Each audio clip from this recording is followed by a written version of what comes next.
Assalamualaikum warahmatullahi wabarakatuh. Waalaikumsalam warahmatullahi wabarakatuh. Alhamdulillah telah hadir di studio kami seorang tokoh pemuda paguyuban Maniis, juga sebagai Kepala SMI 13 di Al-Muhajirin yang terdiri dari SMP dan MTS, juga sebagai Kepala Kesekretariatan di Al-Muhajirin, dan tahun 2018 mendapatkan anugerah sebagai tokoh koperasi nasional. Pada kesempatan ini kita akan berbincang dengan Kang Amit Saiful Malik. Beliau adalah seorang yang punya visioner yang sangat luar biasa, yang awalnya dari Kampung Maniis ya. Ya, Dan beliau sekarang berada di Kabupaten Purwakarta. Mohon diceritakan di mana dulu Akang dilahirkan. ya. Dilahirkan itu di Kecamatan Maniis, Kang Deden. Kecamatan Maniis itu ada di selatan Kabupaten Purwakarta. Saat itu masih tempat lahir itu desanya, nama desanya itu Desa Cijati. Kalau kampungnya Kampung Cibangala. Dan kebetulan Desa Cijati itu saat itu masih disebut IDT. IDT itu Inpres Desa Tertinggal. Jadi saya itu lahir di satu kampung di mana desanya waktu itu masih tertinggal gitu. Ya. Kapan Akang dilahirkan? Tahun berapa pada waktu itu? Lahir itu pada bulan April ya. Kebetulan tengahnya April ya Kang Deden. Jadi 15 April tahun 1980. Yang saat ini usia berarti sudah 17 tahun lah. 17 tahun. Dulu waktu pernah katanya dimulai SD juga sudah sering ceramah kemana-mana, ke Kerawang, ke Bandung dan lain sebagainya. Betul nggak itu? Dulu waktu kecil itu emak sama abah itu memberi nama itu Amit ya. Jadi nama Amit itu diberikan oleh emak dan abah. Tapi jangan dua kali. Jadi Kang Deden manggilnya jangan dua kali. Jadi Amit-Amit Cukup nggak satu boleh. kali ya. Cukup satu kali aja. Nah kemudian kebetulan emak itu dari Karawang ya. Yang hijrah ke Cibangala ke Kecamatan Maniis. Ya. Karena basicnya dulu di sekolah agama, jadi emak itu dari kecil sudah menyuruh untuk ke pengajian. Jadi setiap sore harus mengaji lah ya. Biasanya disebut santri kalong. Gitu ya. Santri kalong lah. Jadi upami kalau tidak ngaji itu dicepret ya, pakai sapu kalau waktu itu. Nah saat ngaji itu di sana itu baru ada ustadz itu waktu itu ya. Jadi angkatan pertama saya itu ada ustadz di kampung itu. Karena sebelumnya ngaji itu harus beda kampung jauh lah jalan kaki. Nah itu ustadznya Kang Deden waktu itu namanya Ustadz Haji Ajidin. Dan alhamdulillah sampai hari ini masih ada. Alhamdulillah. Ya. Nah ketika ngaji itu biasa di pengajian itu suka ada latihan pidato, disebutnya khutbah lah ya, khutbah kalau dulu itu. Kalau di pesantren namanya Muhadoroh gitu ya, muhadoroh. muhadoroh. Nah di khutbah itu dilatih tampil di hadapan orang tua ya, orang tua sekampung, sedesa, kumpul. Nah karena mungkin saya waktu itu berani, akhirnya guru itu ya Pak Ustadz Haji Ajidin itu membawa kalau ada undangan-undangan saya selalu dibawa waktu itu. Gitu. Sebagai dai cilik mungkin ya. Ya kalau sekarang dai lah mungkin ya dai cilik. Kayaknya waktu khutbah itu atau waktu ceramah itu nama saya diganti waktu itu. Jadi nama dari orang tua itu hanya Amit saja. ya, tapi nama panggung lah, nama panggungnya Saiful Malik. Saya tanya kenapa namanya Saiful Malik? Ya supaya menjadi Saif itu pedang, Malik kekuasaan, nanti pedang kekuasaan gitu. Itu harapan guru saat itu. Akhirnya nama saya itu karena dari abah dari emak itu Amit ya, kemudian dari guru Saiful Malik ijazah kelas 6 SD, saya usulkan nama itu jadi Amit Saiful Malik. Ya sampai sekarang nama itu Amit Saiful Malik. Katanya kata Amit itu dari dua orang tua katanya, betul nggak itu? Sebetulnya saya itu sekarang aja ketika sudah dewasa itu suka ingin tahu gitu ya. Setelah dicari-cari, kenapa orang tua itu ngasih nama Amit, dicari-cari. Oh, ternyata ada kebiasaan di kampung itu kalau dua nama orang tua disatukan gitu ya. Misalnya ada ya, kalau bapaknya Caca, ibunya Cici jadi Caci gitu ya. Oh, saya lihat, oh ternyata orang tua itu dari abah dan emak itu disatukan. Kebetulan emak ya almarhum itu namanya Mak Aminah gitu. Kemudian Abah Tayum. Jadi dari emak itu Ami, dari abahnya T, jadi muncul Amit gitu lah. Ya baik, akan terus menarik perbincangan kita kali ini. Tapi jangan kemana-mana, tetap di Al Muhajirin TV. Pak Haji Amit, saya kenal dia sejak dulu. Saya teman sekolah dari mulai SD sampai SMP. Cuman dia sekolah SMA-nya di Al Muhajirin Purwakarta. Saya kenal dia dulu sebagai seorang yang sangat sederhana. Dia dari keluarga yang sangat sederhana. Dia sekarang sangat sukses sekali. Sudah menjadi kepala sekolah di Al Muhajirin. Alhamdulillah, saya sangat bangga ngelihatnya. Dia sukses. Dia tuh sukses sendiri gitu, dari mulai SMP, SMA dia udah.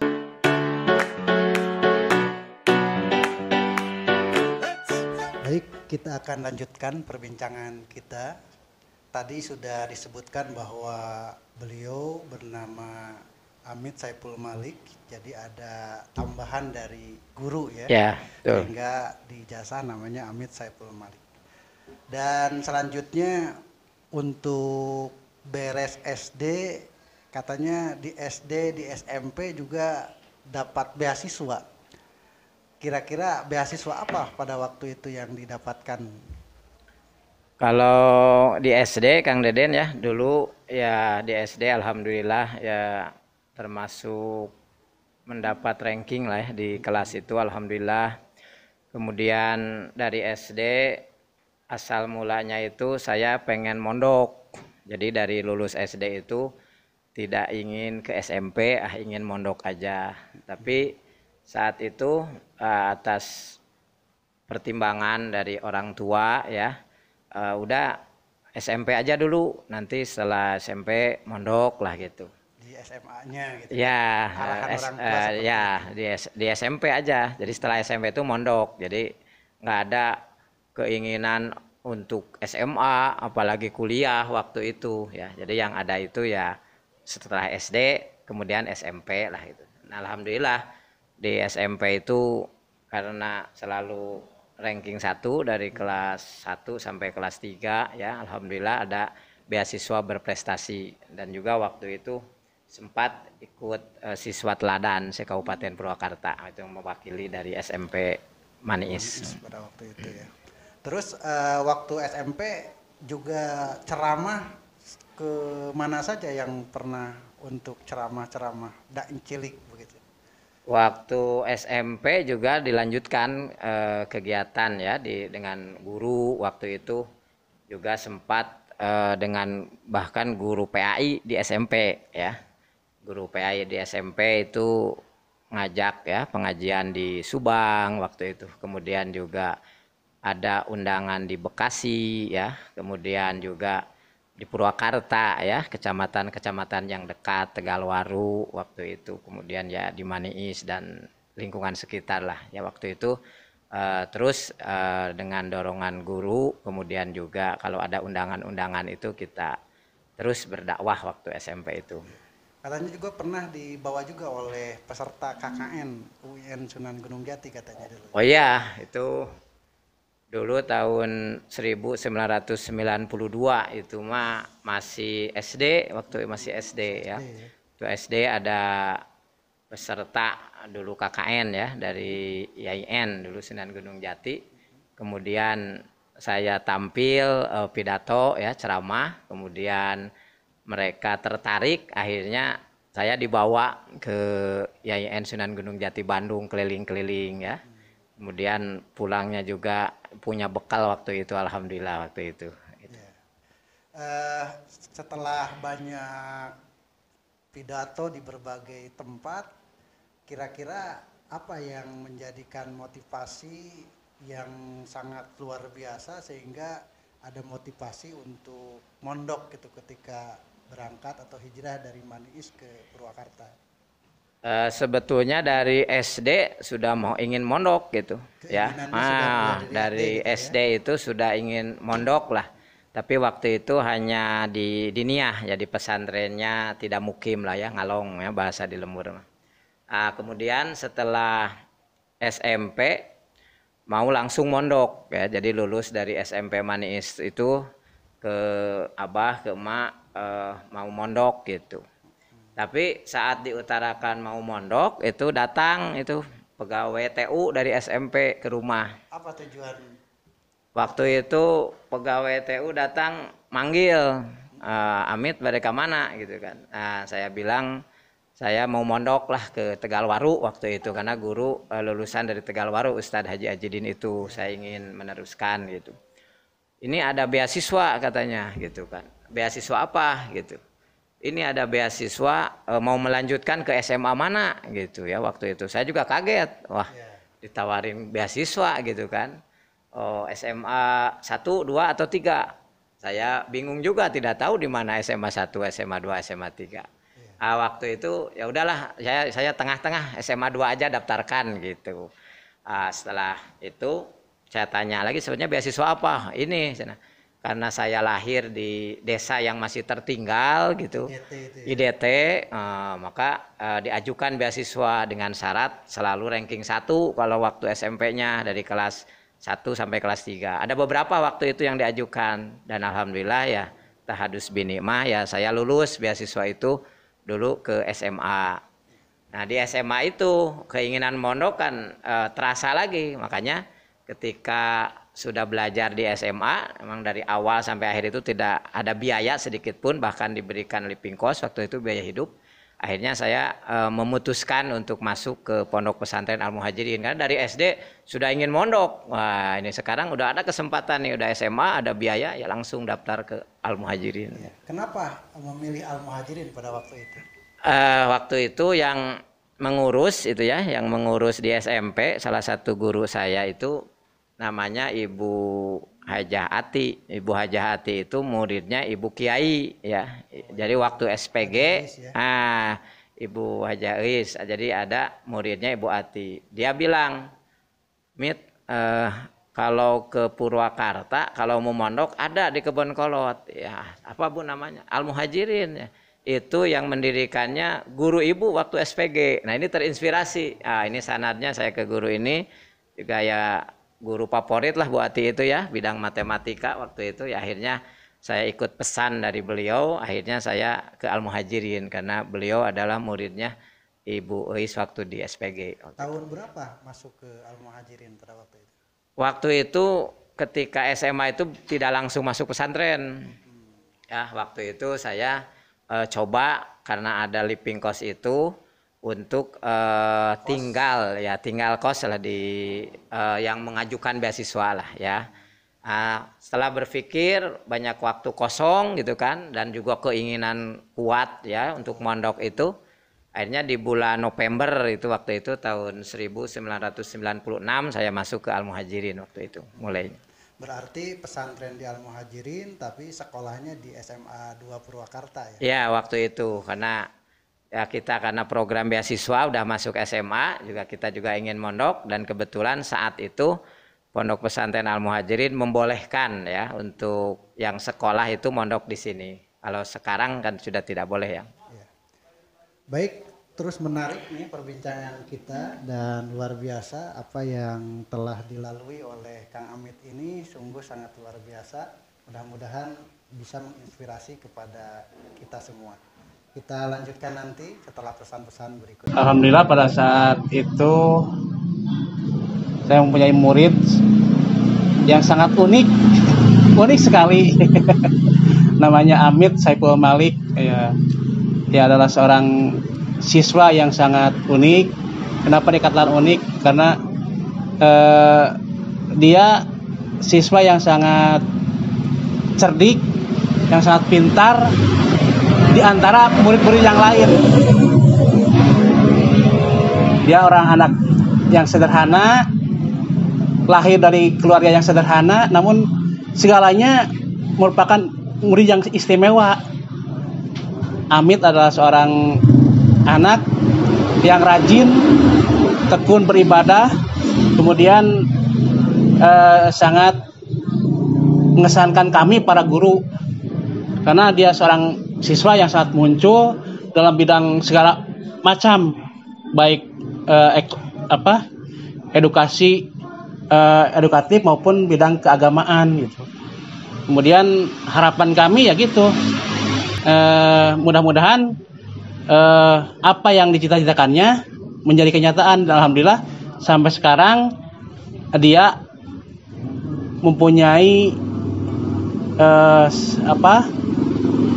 wawasan yang tinggi sehingga bisa melanjutkan sekolahnya dengan segala jerih payahnya, dengan memanfaatkan segala kelebihannya sehingga alhamdulillah bisa menjadi muncul sebagai pelopor yang ada di desa kami. Cijati merasa bahagia gitu dengan kemunculan dia, dengan keahlian dia sebagai pelopor yang ada di desa kami bisa muncul di Purwakarta, yaitu sekarang bisa mengajar di Al Muhajirin. Itu dari Amit yang asalnya seorang siswa yang sangat sederhana, lahir dari keluarga sederhana, namun bisa muncul sampai sekarang mengharumkan nama baik daerah kami di Maniis yang tadinya daerah yang sangat terpencil dan tidak diperhitungkan gitu. Itulah Amit Saiful Malik yang saat ini bisa mengharumkan nama daerah kami di Maniis. Mudah-mudahan dari Amit yang tadinya seorang yang sangat kecil, tidak diperhitungkan, dan sekarang bisa menjadi pelopor, bisa menjadi seorang generasi yang bisa menghasilkan Amit-Amit yang lain. Nah, itu cita-cita kami.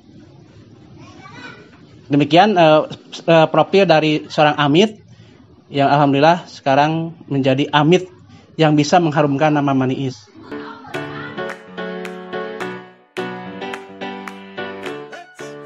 Baik para pemirsa, kita lanjutkan bincang-bincang hangat dengan Kang Amit sebagai tokoh Kopontren, sebagai tokoh koperasi yang tingkat nasional sudah diraih oleh beliau, dan juga sebagai kepala SMI 13 Al Muhajirin, juga termasuk sebagai kepala kesekretariatan di Pondok Pesantren Al Muhajirin.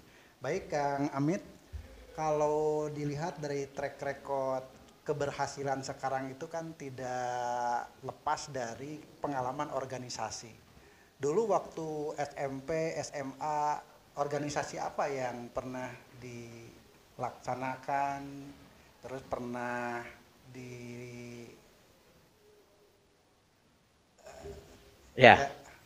Jadi Kang Deden waktu SMP itu kita masih mentah ya, masih atah lah ya, kalau di organisasi masih atah gitu. Tapi waktu itu karena saya alhamdulillah ada modal untuk ceramah, modal pidato ya. Akhirnya di penyampaian visi misi itu mungkin meyakinkan waktu itu di para siswa itu. Maka waktu SMP itu terpilih dulu menjadi ketua OSIS ya. OSIS ya. Ya, ketua OSIS SMP. Kemudian setelah bekal di SMP juga karena ya waktu itu ada KKN juga waktu SMP itu kita juga ikut latihan kepemimpinan waktu SMP. Penyelenggaranya Dari peserta kuliah kerja nyata. ya peserta kuliah kerja nyata dari Bandung ya, dari IAIN Bandung. Kemudian setelah SMP, kemudian ke SMA ya, karena kita ada bekal di SMP, pengalaman, oh ini OSIS, ini organisasi yang lain juga gitu. Akhirnya ketika SMA juga sempat di wakil ketua ya, wakil ketua satu ya, wakil ketua satu OSIS. Dan wakil ketua satu OSIS ini ya di SMA ya alhamdulillah ya, dari Maniis dari kampung bisa jadi pengurus juga gitu di SMA 2 itu. Kemudian di pesantren di usia SMA itu dulu di sini didirikan namanya ada OVAL ya, Organisasi Pelajar Pesantren Al Muhajirin. Asal mulanya Dewan Santri sebelumnya itu, lalu ada OVAL. Dan diamanahi 2 tahun kalau di OVAL di Pondok Pesantren Al Muhajirin itu dulu di bidang pendidikan dulu itu. Ya, ya. Terus selain dari organisasi OSIS juga OPAL di pesantren, ada nggak organisasi yang lain yang dijalani pada waktu itu? Kalau tingkat ya usia SMP dan SMA masih di itu aja, di OSIS dan di OVAL ya, itu yang organisasi yang ada di sekolah maupun di pesantren saat itu. Dan juga di perguruan tinggi, karena dulu katanya pernah juga di S1-nya di STAI Mutakin ya. Oh ya, jadi dulu setelah lulus SMA ya, lulus pesantren juga saat ke Al Muhajirin ini dengan motivasi dari Pak Kiai ya, pimpinan Pondok Pesantren Al Muhajirin, beliau selalu ayo kuliah gitulah. Jadi kalau ketemu di jalan terus kuliah acan gitu, harus acan gitu ya. Ketemu lagi di jalan terus kuliah acan. Jadi habis SMA itu tidak langsung kuliah pada waktu itu. Tidak ya. Berapa tahun itu jedanya? Setelah SMA dulu sempat pulang kampung dulu ya, dari pesantren pulang kampung dulu ya, di kampung. Apa kegiatan pada waktu itu pulang kampung? Di kampung waktu itu ya mengajar lah, kadang mengajar di masjid, ada juga privat gitu ya. Kita mengajar juga di tingkat sanawiyah ya, karena tahu lulusan dari pesantren Al Muhajirin walaupun baru lulus SMA tapi sudah disuruh mengajar waktu itu. Nah setelah di kampung dirasakan gitu kan pengabdian, akhirnya kembali lagi ke Al Muhajirin, dan saat itu baru mulai tadi kuliah dengan dorongan dari Pak Kiai itu. Nah dalam kuliah juga ya alhamdulillah gitu, kebetulan saat itu Al Muhajirin belum ada perguruan tinggi, jadi kita mencari perguruan tinggi yang ada di Purwakarta yang sesuai dengan latar belakang ya. Waktu itu SMA-nya IPA saya itu ngambilnya. Kemudian saat kuliah itu inginnya matematika gitu kan, karena latar belakang IPA matematika. Tapi saat itu yang ada di Purwakarta baru PAI ya. Akhirnya saya mendaftar di STAI Dr. KH Ejat Mutakin waktu itu. Katanya Pak Kiai Abun itu menyarankan untuk di eksak katanya di ya matematik dulu dan menyarankan sebagainya. karena latar belakang mungkin dari IPA itu ya di matematika atau di IPA gitu. Tapi kebetulan adanya PAI ya daftar saja di PAI gitu. Tapi alhamdulillah meridhoi lah beliau setelah saya bilang bahwa kuliahnya di PAI. Nah waktu di dunia mahasiswa ini sempat aktif juga katanya di Senat. Sebagai apa pada waktu itu? Oh iya, waktu itu di perkuliahan itu masih istilahnya Senat Mahasiswa ya, SEMA waktu itu. Dan alhamdulillah ada pemilihan 3 ya kandidat ya waktu itu, dan alhamdulillah terpilih sebagai ketua umum alhamdulillah di Senat Mahasiswa STAI Dr. KH Ejat Mutakin saat kuliah itu. Walaupun kalau dunia kampus itu berbeda dengan waktu SMA ya, waktu aliyah gitu. Tapi dengan persaingan yang ketat ya, kita alhamdulillah ada basic di Al-Muhajirin, di Opal, kemudian di OSIS, di SMA. Alhamdulillah bisa memenangkan pertarungan saat itulah kalau bahasa kampusnya. Iya. Dan selain di Senat juga dulu pernah deklarasi organisasi katanya. Organisasi apa itu?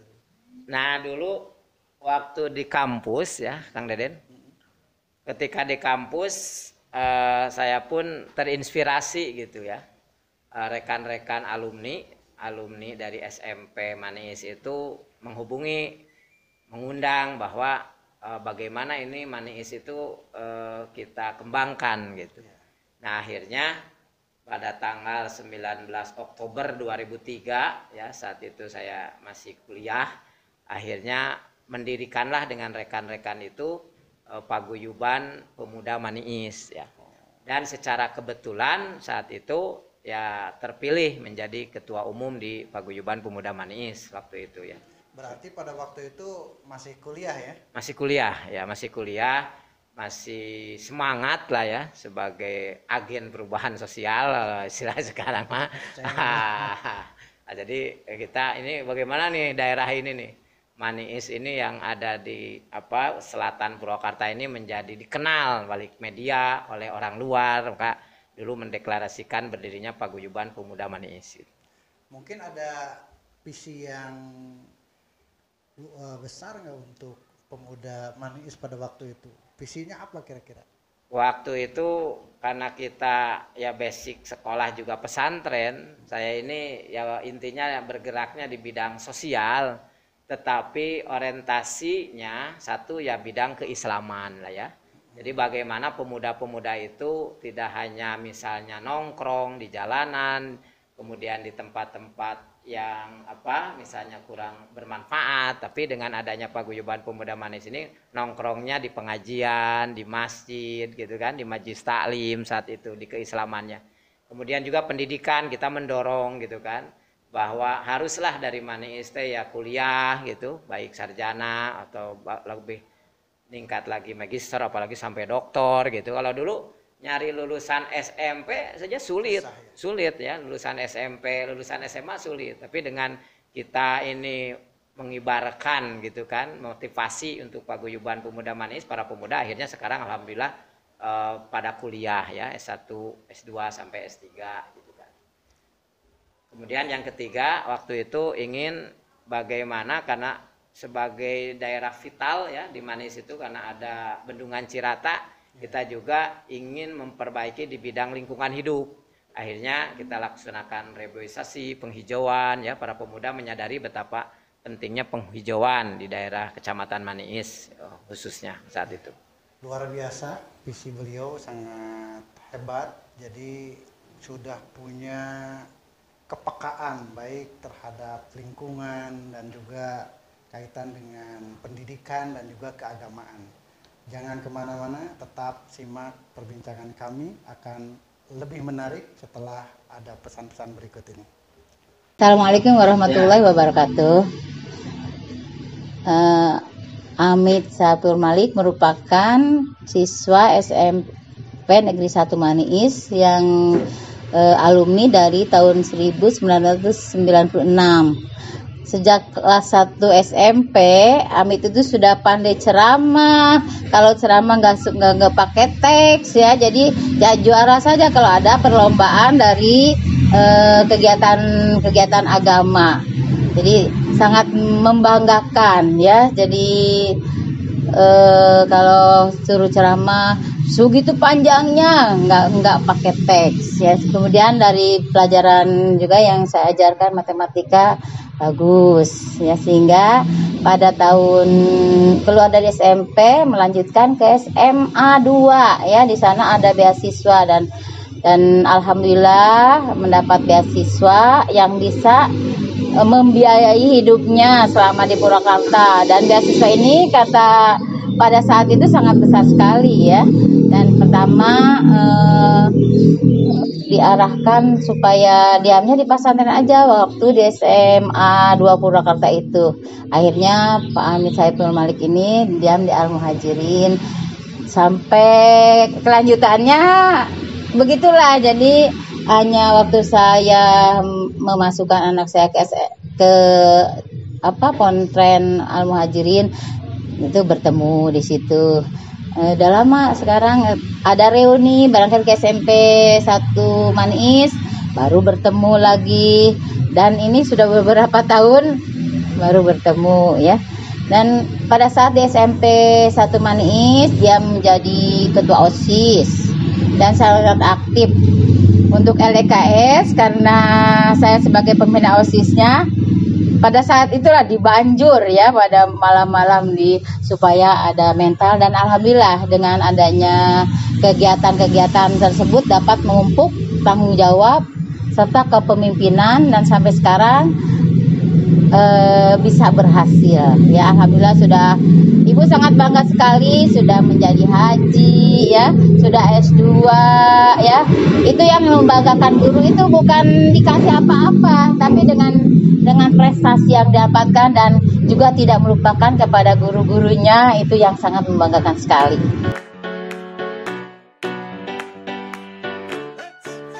Baik, kita lanjutkan lagi bahwa tadi dikatakan setelah beres kuliah, lalu pada waktu itu katanya ketika masih kuliah pun sudah menikah katanya. Gimana itu ceritanya? Oh ya, jadi saya ini waktu kuliah itu mengalami kegalauan lah ya. Kenapa ini galau ini?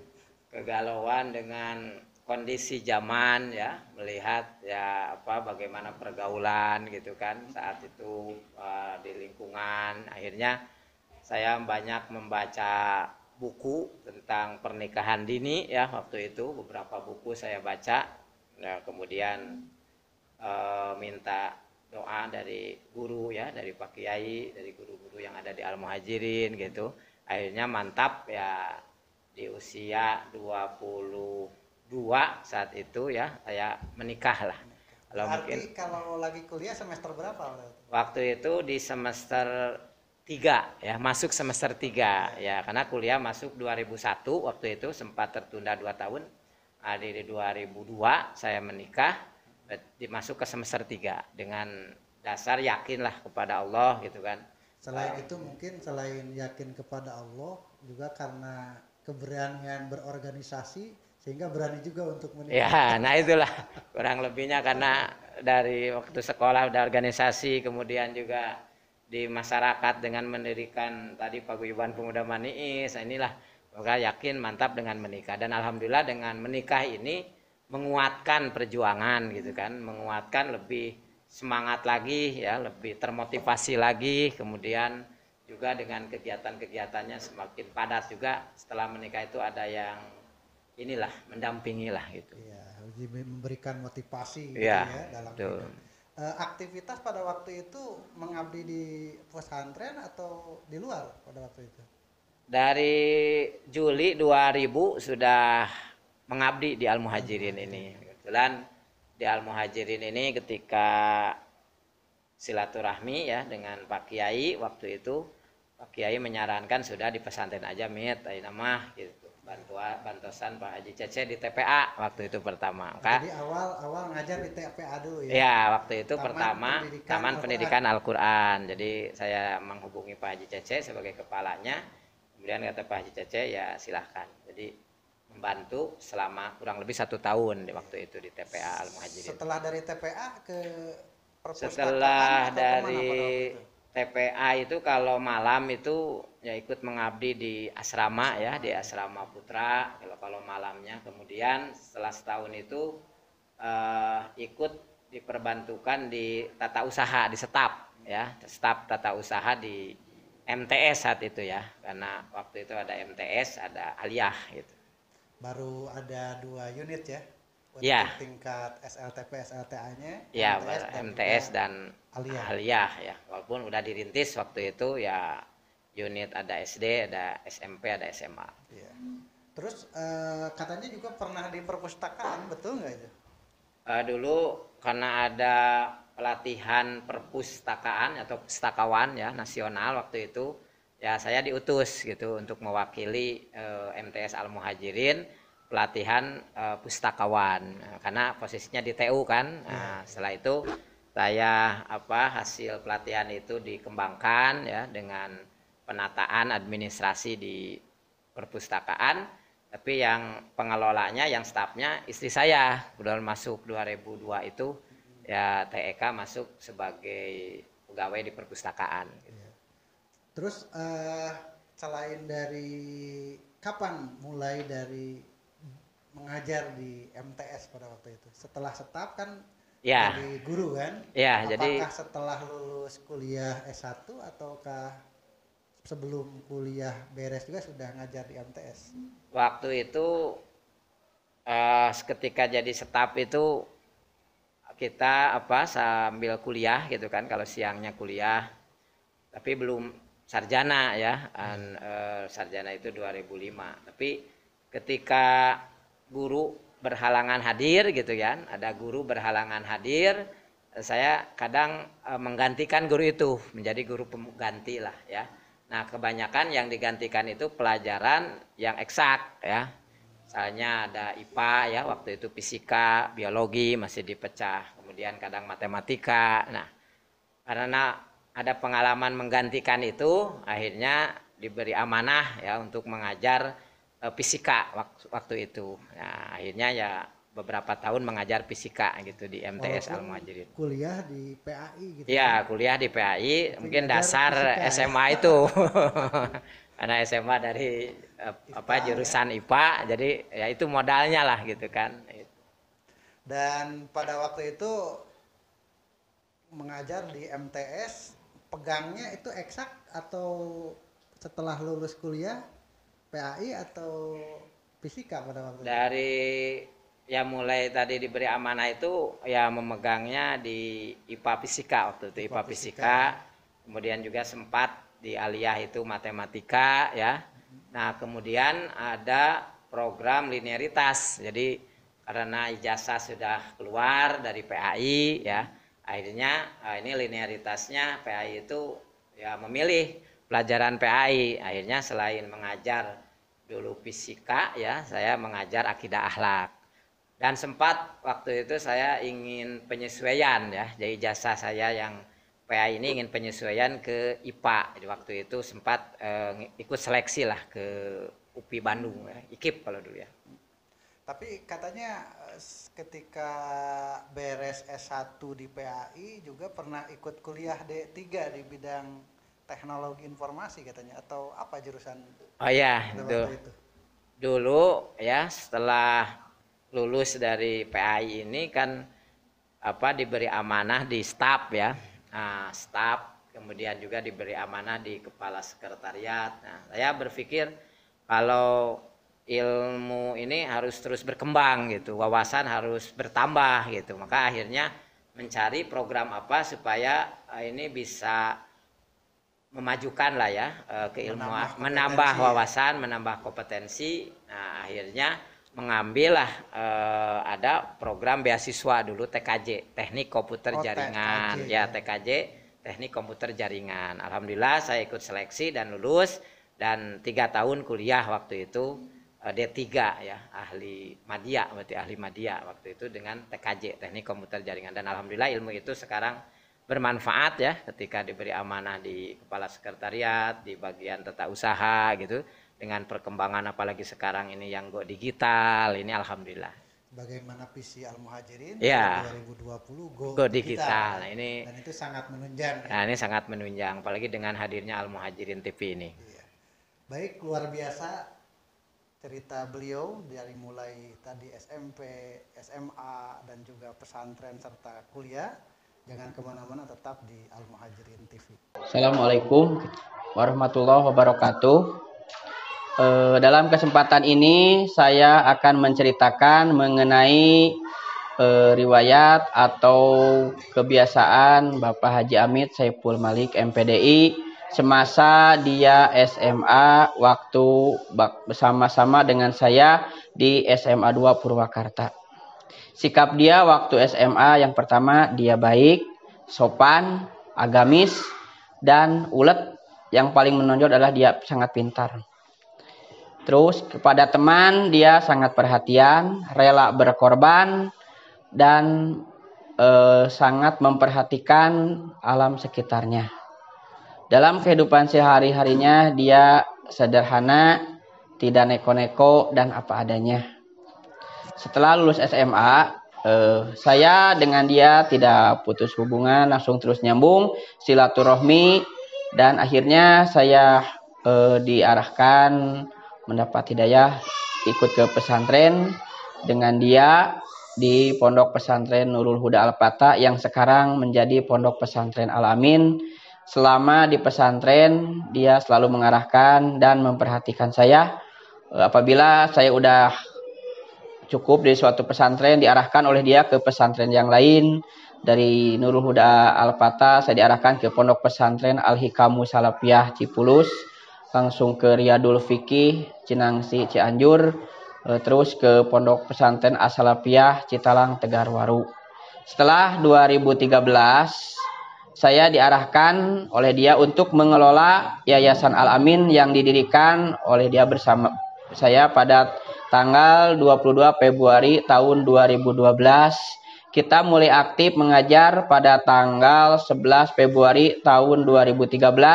Selama menjadi pimpinan atau ketua yayasan, dia banyak membantu kita semua sebagai bawahannya dalam mengarahkan baik dalam segi manajemen, terus segi material dan ilmu-ilmu yang lainnya, sehingga keadaan Pondok Pesantren Al-Amin di bawah naungan Yayasan Al-Amin bisa berkembang seperti sekarang yang Bapak Ibu bisa lihat di Kampung Cibanggala, Desa Cijati, Kecamatan Maniis, Purwakarta. Terus selama menjadi ketua yayasan dia juga banyak berkorban mengenai harta, tenaga, ilmu, dan segalanya. Dia rela mengorbankan segalanya demi kepentingan agama dan kepentingan yayasannya. Rupanya itu mengenai riwayat dan keseharian Bapak Haji Amit Saiful Malik MPDI mulai dari SMA sampai dia menjadi ketua yayasan di Pondok Pesantren Al-Amin, Yayasan Al-Amin Purwakarta. Sekian. Assalamualaikum warahmatullahi wabarakatuh. Kita lanjutkan perbincangan ini dan sangat menarik. Saat ini posisinya selain menjadi kepala MTS dan SMP Al-Muhajirin yang disebut dengan SMI 13, untuk di jabatan definitif sebagai ASN katanya. Lulus tahun berapa jadi ASN pada waktu itu? Waktu itu Kang Deden ya, sebetulnya mengalir saja gitu ya, mengalir saja mengabdi di Al-Muhajirin ya. Kemudian juga dengan dorongan doa dari pimpinan ya, dari sesepuh, dari yayasan gitu.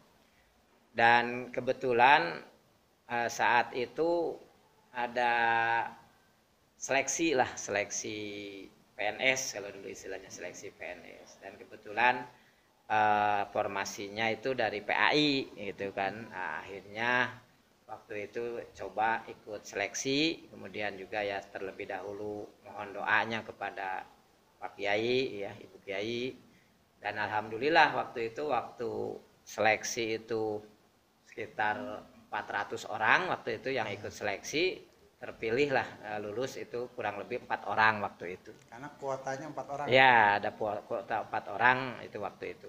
Yang daftar 400. Sekitar 400-an waktu itu ya.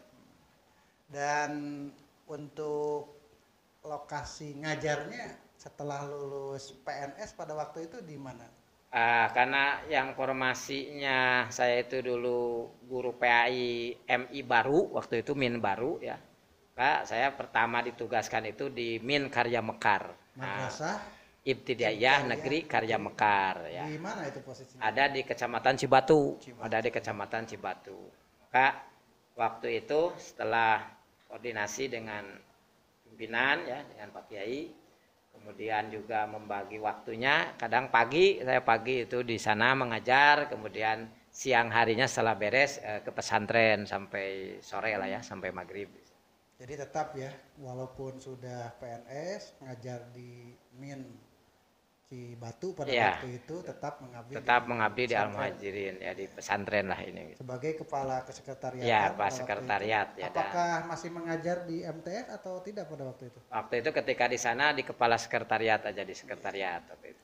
Dan alhamdulillah bisa dijalani karena dengan keikhlasan. Ya, alhamdulillah lah. Ya. Walaupun jarak kan lumayan nih. Mungkin Kalau beda berangkat kira-kira jam berapa dari usia 30 ke bawah dengan sekarang beda. kadang kadang ke sana ya naik angkot gitu ya. Dari sana sih naik angkot, karena kalau naik motor kalau rame itu dulu takut lah naik motor itu ya. Karena memang Tapi jalur nikmat yang saja, rame kan, ya kalau rame. di sana itu. Tentunya nikmat saja, nikmati mak ya enjoy lah Iya. gitu. Berapa tahun ngabdi di Itu Min? kurang lebih 2 tahun lah. 2 tahun. Ya 2 tahun setelah 100% ya waktu itu menjadi PNS, maka mengajukan untuk kembali ke Sanawiyah karena kebetulan sudah sertifikasi di Sanawiyah Al Muhajirin gitu. Maka alhamdulillah diberi izin kembali lagi di MTS Al Muhajirin. Ya, setelah mengabdi di MTS katanya sekarang jadi kepala madrasah Madrasah Sanawiyah Al Muhajirin. Itu bagaimana itu perjuangan sehingga saat ini dipercaya menjadi kepala? Tadilah kuncinya mengalir gitu ya. Kita mengalir saja, diberi amanah oleh pimpinan, oleh ketua yayasan dimanapun kita siap ya. Tapi ketika misalnya tadi ya sebagai guru kita melaksanakan sesuai apa yang diamanahkan, kemudian juga tadi sebagai staf juga kita melaksanakan sesuai SOP ya. Dan di 2018 ini ya diberi amanah gitu kan, diberi amanah untuk di MTS Al Muhajirin mulai 31 Desember 2018. Nah, ini sebagai kepala madrasah ya, sebagai kepala madrasah ya ini patut bersyukur alhamdulillah. Mudah-mudahan amanah ini bisa melaksanakan dengan sebaik-baiknya. Selain jadi guru, aktivitas di pendidikan juga jadi pengurus koperasi katanya.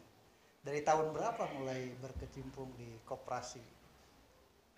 Sebetulnya lebih kepada penataan awalnya.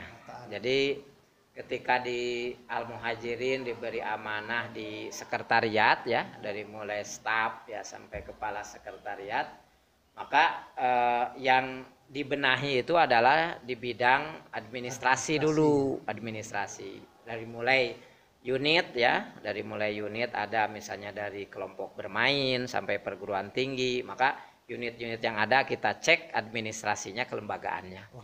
Lengkap tidak, rapih tidaknya. Ya, gitu. Itu dilihat. Nah, kebetulan di 2006 itu 2006 melihat ini ada kita lembaga usaha ya yang didirikan dari 1993 yaitu koperasi yang namanya Koperasi Pondok Pesantren Al Muhajirin. Nah, ini Koperasi Pondok Pesantren Al Muhajirin ini belum ada rapat-rapat tapi belum tertib lah gitu ya. Rapat anggota RAT, rapat anggota tahunannya saat itu mengusulkan ke pimpinan pesantren, ke Pak Kiai, ingin diadakan rapat khusus anggota koperasi dan RAT, dan alhamdulillah beliau hadir. Kemudian saat itu pemilihan pengurus dan terpilih Pak Haji Cece sebagai ketua saat itu, dan saya mendampingi sebagai sekretaris di tahun 2006 di koperasi Pondok Pesantren ini.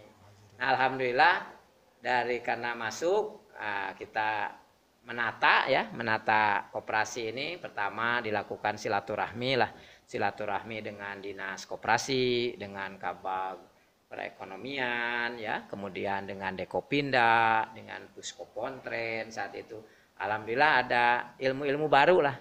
Rutinitas kita sehari-hari di sekretariat, kemudian mengajar, ini ada tentang koperasi gitu. Jadi aktivitas lain di bidang ekonomi pesantren juga silaturahmi di ranah yang berbeda gitu kan. Nah, ini akhirnya setelah 2006 ya 3 tahun kemudian di pengawas ya. Nah, di 2015 diberi amanah menjadi ketua waktu RAT itu, dan dari 2006 sampai 2019 ini alhamdulillah kita RAT-nya tepat waktu gitu, alhamdulillah. Mungkin kalau di Purwakarta satu-satunya Kopontren yang konsisten melaksanakan RAT atau ada lagi pesantren yang lain?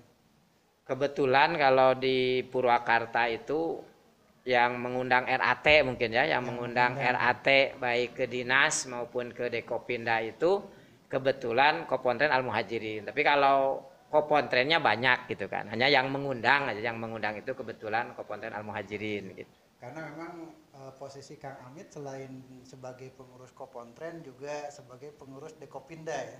Nah kebetulan dulu itu ya kita perwakilan lah dari koperasi pondok pesantren dari Kopontren itu ikut masuk di pengurus atau pimpinan Dekopinda ya dari 2009 ya 2009 sampai sekarang ini masih di Dekopinda gitu. Jadi informasi tentang koperasi kemudian juga kegiatan-kegiatan dengan adanya bergabung ini alhamdulillah ya Kopontren Al Muhajirin aktif gitu dalam berbagai kegiatan yang diselenggarakan baik dinas maupun Dekopinda. Ya, karena memang tujuan dari Kang Amit aktif di Dekopinda atau aktif di berbagai organisasi memang untuk membesarkan Al Muhajirin ya, muaranya atau itunya ya untuk Kopontren Al Muhajirin lah, untuk koperasi pondok pesantren Al Muhajirin bagaimana koperasi ini berjalan sesuai dengan aturan, sesuai regulasi, sesuai undang-undang sehingga kalau sudah tertib nanti kita bersinergi lah dengan pondok pesantren Al Muhajirin yang sudah berkembang pesat gitu kan, dengan unit-unit yang berkembang pesat nanti koperasinya menyesuaikan dengan perkembangan dari Al Muhajirin ini. Luar biasa aktivitas beliau di organisasi khususnya di Kopontren Al Muhajirin ini, dan alhamdulillah setelah beliau menjadi ketua Kopontren di tahun 2015 maka Kopontren Al Muhajirin menjadi koperasi yang berprestasi. Ya alhamdulillah. Prestasinya ya. apa saja kita akan dengarkan bincang ini di waktu yang lain.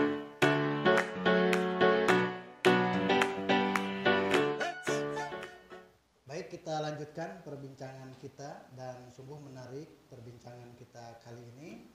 Kita akan lanjutkan Kang Amit ya. Oh ya. Tadi bahwa Kopontren Al Muhajirin alhamdulillah di tahun 2016 ini menjadi Kopontren yang berprestasi tingkat kabupaten dengan kategori koperasi warga gitu ya. Ya. Itu bagaimana tip trik sehingga bisa Kopontren Al Muhajirin menjadi koperasi berprestasi? Ya Kang Deden, jadi waktu 2015 itu terpilih jadi ketua koperasi ya. Kemudian di kepengurusan koperasi baik pengurus ataupun pengawas saat itu kita rutin melaksanakan evaluasi 1 bulan sekali ya. Ada sampai 3 bulan sekali.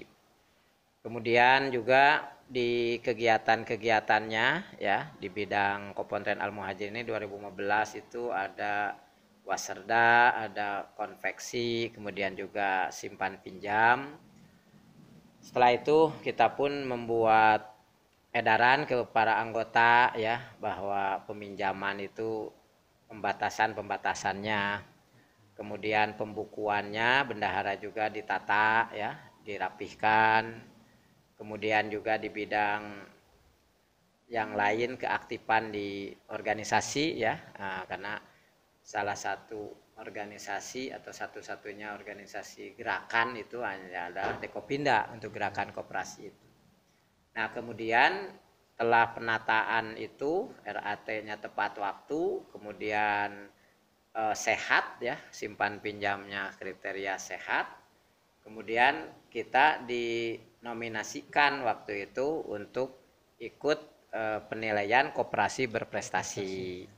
Dan di 2016 ya waktu itu kita divisitasi, dinilai oleh dinas dan alhamdulillah kita ini termasuk koperasi berprestasi tingkat Kabupaten Purwakarta, kategorinya koperasi warga saat itu gitu. Alhamdulillah. Jadi tadi untuk rapat koordinasi tidak menunggu 1 tahun RAT ya? Iya, tidak. Tiap ya. bulan itu ya. ada pertemuan, ada rapat-rapat berkaitan untuk strategi kemajuan koperasi. Ya, betul Kang Deden ya. Gitu ya.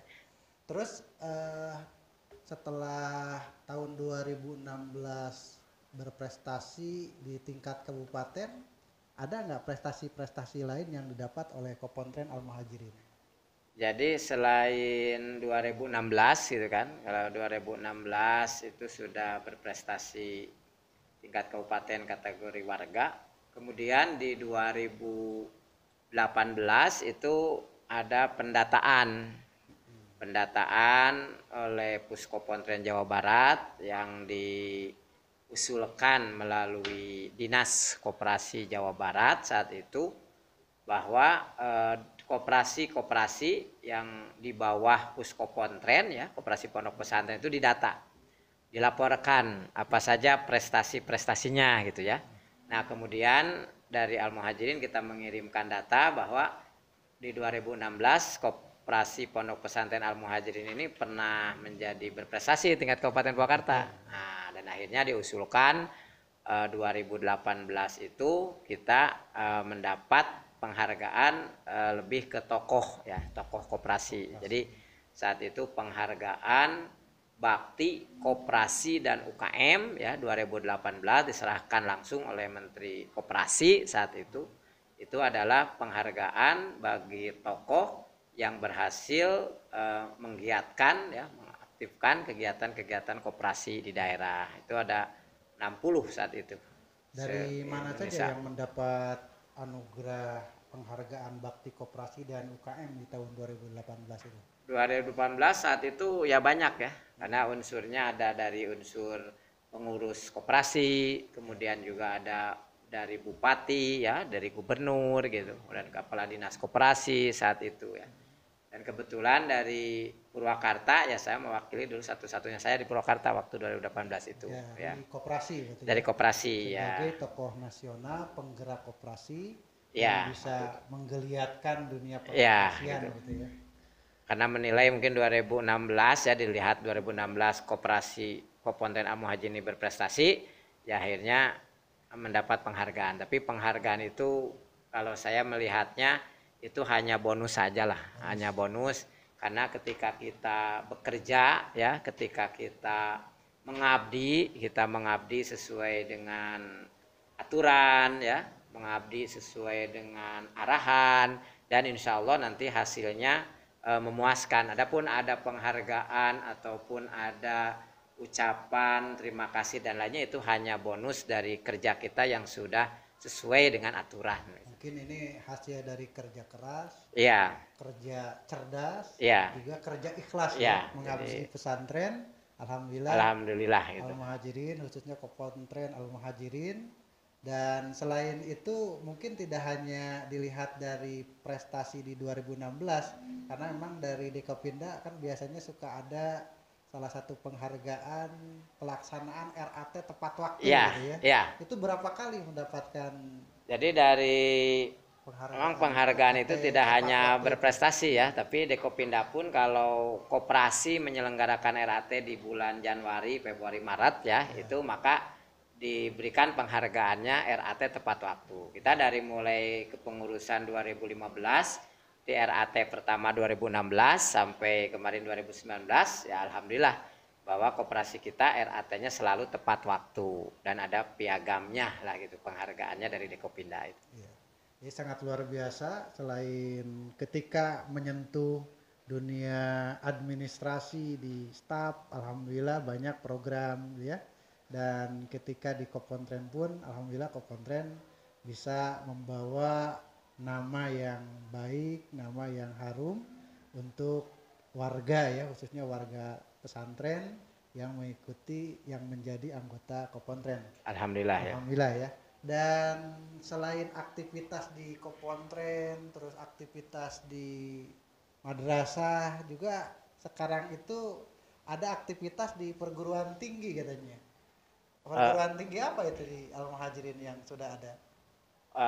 2007 ya, 2007 itu kan Al-Muhajirin mengusulkan ya pendirian perguruan tinggi, dan alhamdulillah kita disetujui ya, Al-Muhajirin itu adalah STAI, Sekolah Tinggi Agama Islam Al-Muhajirin. Ada prodi apa aja di STAI itu? Di Al-Muhajirin ini, di ST Al-Muhajirin ini kalau sekarang itu ada 2 prodi ya, ada ilmu Al-Quran dan tafsir, lulusannya itu sarjana agama, kemudian ada juga perbankan syariah, lulusannya sarjana ekonomi. Tapi waktu pendirian itu, waktu itu kita diberikan 1 prodi ya, tafsir hadis kalau dulu. Nah, sekarang sudah berubah menjadi ilmu Al-Quran dan tafsir. Dan kebetulan dari sekretariat ya ikut membantu dalam pendirian ya, kemudian juga mengawal gitu, dan diberi amanah juga di STI itu untuk bagian administrasinya. Maka saat ini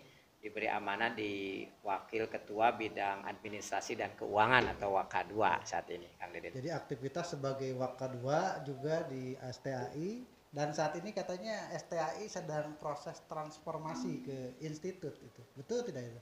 Ya, secara administrasi ya, secara administrasi itu bahwa kita ingin transformasi ke institut, dan syarat transformasi ke institut itu kan 6 prodi ya, minimal memiliki 6 prodi. Kita sekarang kan sudah ada 2 ya. Ya, ada 2, ada ilmu Al-Quran dan tafsir, kemudian ada perbankan syariah. Maka yang 4-nya ini kita sudah usulkan ya sebagai program studi baru itu. Nanti ada PGMI ya, pendidikan guru madrasah ibtidaiyah, kemudian ada MPI, manajemen pendidikan Islam, kemudian ada SPI ya, sejarah peradaban Islam, kemudian ada MBS, manajemen bisnis syariah. Nah, ini kalau sudah keluar izin program studi baru itu, maka kita genap menjadi ada 6 prodi, dan itu bisa diproses untuk ya kita bertransformasi ke institut ini. Nah, ini mohon doanya dari semua ya, dari Kang Deden dan pemirsa Al-Muhajirin TV, mudah-mudahan STI Al-Muhajirin ini segera menjadi institut, walaupun kondisi sekarang ini kita masih di tengah pandemi lah. Sungguh luar biasa apa yang kita bincangkan hari ini, dan mudah-mudahan para pemirsa ini bisa mengambil ibroh dari perjalanan Kang Amit yang awalnya dari kampung, bahkan ya, dari desa tertinggal ya, dari desa sekarang tertinggal, berkiprah di Purwakarta, dan beliau sebagai pucuk pimpinan baik di kepala kesekretariatan, juga di kepala madrasah, dan juga sekarang aktif di STAI sebagai wakil ketua 2 bidang administrasi dan keuangan ya. Nah, kira-kira tip dan trik apa yang bisa dibagikan kepada pemirsa agar mengikuti nih jejak langkah Pak Kang Amit ini sehingga bisa ada perubahan gitu untuk masyarakat? Ya, jadi Kang Deden, kalau saya itu selalu pertama ya kita minta doa ya kepada abah, kepada emak ya, kepada saudara. Kemudian selain doa juga kita minta doanya kepada guru ya, guru-guru kita, baik guru yang mengajar di SD, SMP, SMA, pesantren, pengajian. Jadi konsepnya saya ini tidak ada bekas guru, tapi semua itu adalah guru saya, hanya berbeda tingkatan, baik di SD, SMP, SMA. Saya selalu mohon doanya kepada guru-guru itu. Kemudian juga saya mengamalkan apa yang diamanahkan ya, apa yang dinasehatkan dari Pak Kiai, bahwa ketika kita diberi amanah dimanapun itu, maka tadi betul kuncinya kita ini harus 3 lah ya, minimal 3. Pertama, kita emang harus kerja keras gitu ya. Jadi kerja keras ini ya dari mulai kita belajar waktu SD, supaya ingin berhasil SMP itu udah kerja keras di SD. Kemudian ke SMP, kerja keras untuk di SMA gitu kan, di SMA untuk kuliah. Kemudian juga di pesantren kita ini harus kerja keras. Bahkan saya sempat konsepnya itu bahwa tidak ada kesuksesan tanpa cucuran keringat dan air mata. Artinya cucuran keringat ya kita kerja keras. Cucuran air mata bahwa kehidupan kita ini tidak lepas dari ujian, cobaan, hambatan, rintangan dari manapun gitu. Sehingga kita ingin sukses itu ya ada cucuran keringat, kerja keras, ada juga cucuran air mata. Kemudian setelah kerja keras ya yang terpenting bahwa kerja kita ini tuntas gitu. Jadi ketika kita diamanahi sebuah pekerjaan, dari mulai perencanaan, pelaksanaan, kemudian juga pelaporan sampai evaluasi akhir, kita ini tuntas. Jadi tidak setengah-setengah ya. Diberi amanah dimanapun ya, kita tempat kerjanya dimanapun kita ini harus tuntas lah gitu, dari mulai awal sampai akhir itu. Juga yang terpenting karena kita ini basic ya, sebagai santri gitu kan, sampai hari ini juga masih jadi santri, maka tentunya kerja yang kita lakukan ini harus kerja ikhlas. Karena dengan ikhlas ini alhamdulillah ya, di dunia ini kita dengan ikhlas ini menjadi modal, dengan ikhlas ini menjadi tenang, dengan ikhlas ini menjadi semangat. Juga harapan di akhirat, harapan kita semua dengan ikhlas ini akan diberikan pahala lah oleh Allah dari kegiatan, dari pekerjaan yang kita lakukan. Itu jadi kuncinya kerja keras, kerja tuntas, dan kerja ikhlas. Dan juga saya sering menyampaikan ketiga ini maka dirumuskan dengan NO2. Yang pertama kita ini dengan N-nya niat ya, punya niat yang baik ya, niat yang bagus ya. Kemudian yang kedua kita pergunakan O, yang pertama itu otak, kita diberikan oleh Allah otak, diberikan akal, kita pergunakan. Kemudian yang kedua tidak hanya otak, tapi O yang kedua kita pakai otot. Nah, tadi untuk kerja keras itu pakai tenaga lah, itulah kuncinya mungkin. Sungguh luar biasa, ada pelajaran yang bisa kita ambil dari perjuangan Kang Amit. Yang pertama harus ada doa baik dari orang tua maupun guru. Yang kedua harus ada kerja keras, kerja tuntas, dan juga kerja ikhlas. Yang tadi dirumuskan dengan NO2, niat, otak, dan otot. Selain doa dari orang tua, dari guru, juga dari istri tercinta yang terpenting. Istri tercinta dari anak tercinta. Ya, motivasi itu, yang sangat luar biasa. Jadi berhasilnya saya, kalau orang mengatakan berhasil misalnya, ya ini karena adanya motivasi ya dari istri, dari anak gitu, yang selalu mendoakan, memberikan semangat kepada kita. Luar biasa, betul apa yang dikatakan oleh Dahlan Iskan bahwa orang hebat tidak dihasilkan dari kemudahan, kesenangan, dan kenyamanan. Mereka dibentuk melalui kesulitan, tantangan, dan air mata. Inilah sosok yang luar biasa. Kang Amit bisa menjadi orang hebat karena beliau berjuang tidak hanya dari otot saja, tetapi juga beliau mensinergikan antara otak, otot, dan juga hati, sehingga sukses untuk Kang Amit. Luar biasa, demikian perbincangan kita kali ini. Mudah-mudahan ada inspirasi buat para pemirsa, dan kita ketemu lagi di lain kesempatan. Allahumma muwaffiq ila aqwamit thoriq. Wassalamualaikum warahmatullahi wabarakatuh. Waalaikumsalam warahmatullahi wabarakatuh. Ya, sama-sama.